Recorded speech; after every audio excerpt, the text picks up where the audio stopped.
আর্নেল লিগের পক্ষ থেকে অনেক শুভেচ্ছা এবং অভিনন্দন। আমরা ফেনীতে 4 দিন কাজ করছি। আমরা এই পর্যন্ত ছাগল লাইনে এবং পরশুরাম এই এলাকাগুলোতে কাজ করেছি। এখানে আমরা এই নৌকাটা নিয়ে কাজ করেছি।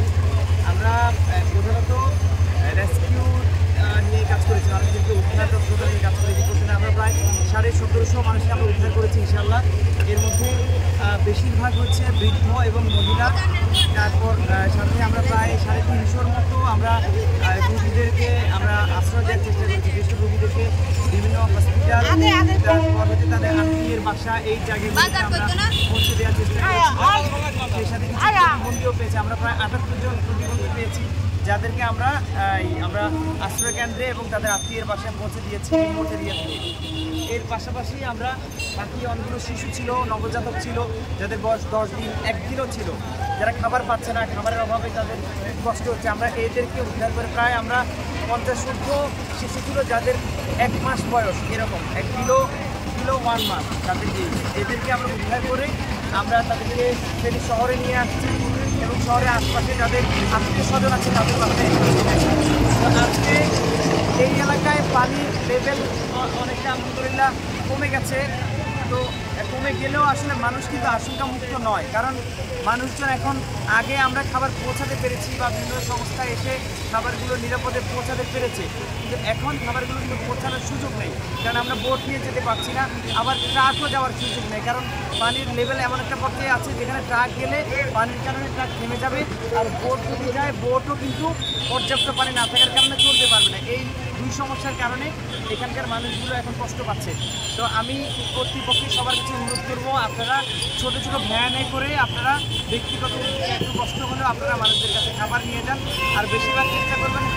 আমরা সবার মুখে একটা কথা যে দূরের মানুষগুলো খাবার পাচ্ছে না, এই ইন্টেনশন নিয়ে দূরে খাবার নিয়ে গেছে সবাই, কিন্তু কাছের অনেক ফ্যামিলি, আমি একটু আগে একটা ফ্যামিলি দেখেছি, তারা, আমরা এই জায়গা থেকে অসংখ্য মানুষকে উদ্ধার করেছি এবং আমাদের নিজেদের ব্যক্তিগত ফান্ড থেকে কিছু ত্রাণ এবং সাংগঠনিকভাবে আমাদের আর্নেল লিগ থেকে এই বোর্ডটা নিয়ে আমরা কাজ করেছি, ত্রাণ নিয়ে গেছি। কিন্তু এখানকার এই গলি থেকে আমরা খাবার নিয়েছি, কিন্তু এই গলিতে অনেক ফ্যামিলি আছে যাদের সাথে আছি কুশল বিনিময় করতে গিয়ে আমরা বুঝতে পেরেছি যে তারা একটা বোতল পানি তারা পায় নাই, কারণ আমরা ভেবেছি, আমরা দিই নাই তাদেরকে, আমরা ভেবেছি যে আসলে তারা তো এখানকার, তারা নিতে পারবে।